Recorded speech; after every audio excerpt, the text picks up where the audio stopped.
Good morning, students. Today we have to start with the seeds.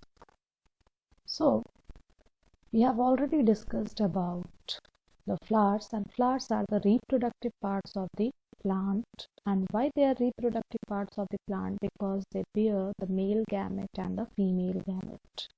The male gamete was present or is present in the pollen grains in the form of male nuclei, and the female gamete, that is the egg cell, is present in the ovules. Okay, so today we have to see about the seeds. So since the flower is the reproductive part of the plant, there is the two subsequent processes that we will discuss in the next class, that is about pollination and fertilization. So first of all, you must know or you must have an idea of pollination. So the transfer of pollen grain from the anther to the stigma is known as pollination. And after the pollination, there is fertilization. So what is fertilization? The fertilization is the union of the male gamete with the female gamete. So this union of the male gamete and the female gamete results in the formation of the fruits and the seeds. So let's start with the topic. Now what is fruits? Fruits are actually the fertilized. Just now we have seen fertilization is the process of the union of the male gamete and the female gamete, that is the male cell and the female cell. Okay. So the fertilized, enlarged and ripened ovary is known as fruit. Ovarian wall of the ovary, which you have seen in the previous chapter, that is in the flowers, turns into fruit wall, and the fruit wall is also known as pericarp. Peri, it means it is surrounded the seed from all the sides, that is from the periphery the term peri is taken, and carp, it means covering.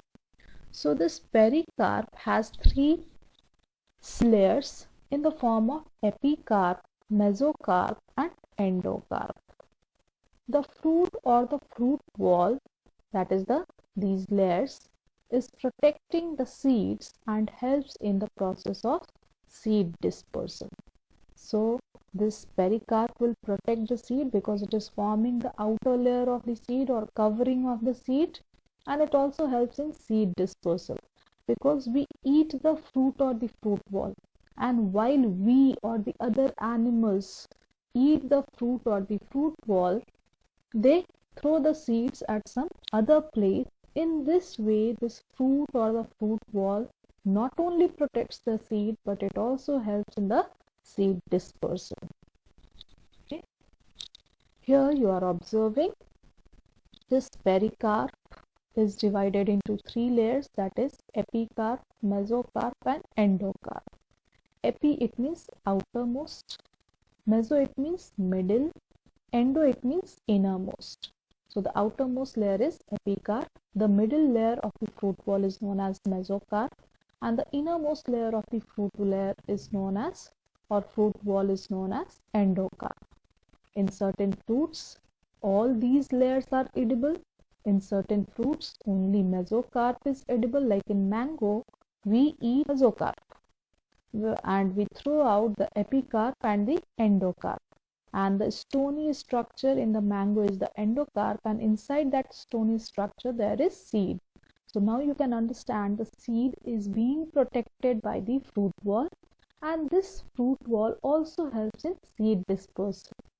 Okay. Now what is seed? Seed is the fertilized or ripened ovule. There are three basic parts of a seed which we must know. First part is the embryo. Embryo develops into a future new plant. The second important part of the seed is the seed coat. As the name suggests, coat, it means protect the seed because it will form the outermost layer of the seed.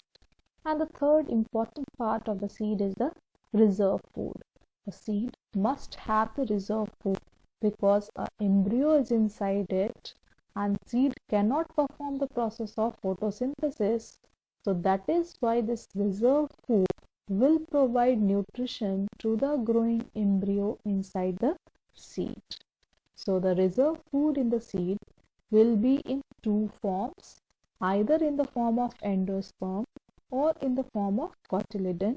So we will discuss about these two in detail in this chapter. So there are three basic parts of the seed, that is embryo, seed coat and reserve food. So certain times reasoning based question may be asked that why reserve food is present inside the seed. You will write down the two basic reasons. The seeds are not capable to perform photosynthesis. That is why the food for nourishment of the embryo must be provided through a reserve food, either in the form of endosperm or cotyledon. Now, here you are observing the three basic parts of the seed. This outermost layer is the seed coat, which is meant to protect the embryo inside it.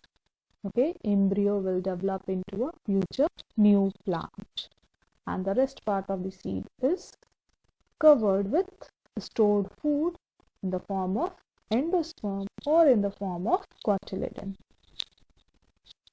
Now, what is a grain? Grain is actually a fruit in which the fruit wall is fused with the seed coat. So pericarp is fused with the seed coat like wheat and maize. So again, reasoning based question may be asked that why maize is a grain or why wheat is a grain. So what you will write? Maize is a grain or wheat is a grain because in these the fruit wall is fused with the seed coat. So here the fruit wall is the pericarp and the seed coat is fused together into a form of single layer. So that is why maize is a grain. So this is all for today. Now you have to write down your homework. Define fruit. Okay. Then mention two functions of fruit. Then third question, what are the three different layers of the fruit wall or pericarp? Draw this diagram. Then what do you mean by seed or define seed? What are the three basic parts of the seed? Mention their function. Okay.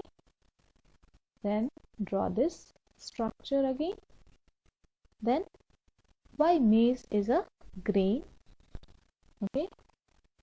Draw this diagram again. So this is all for today.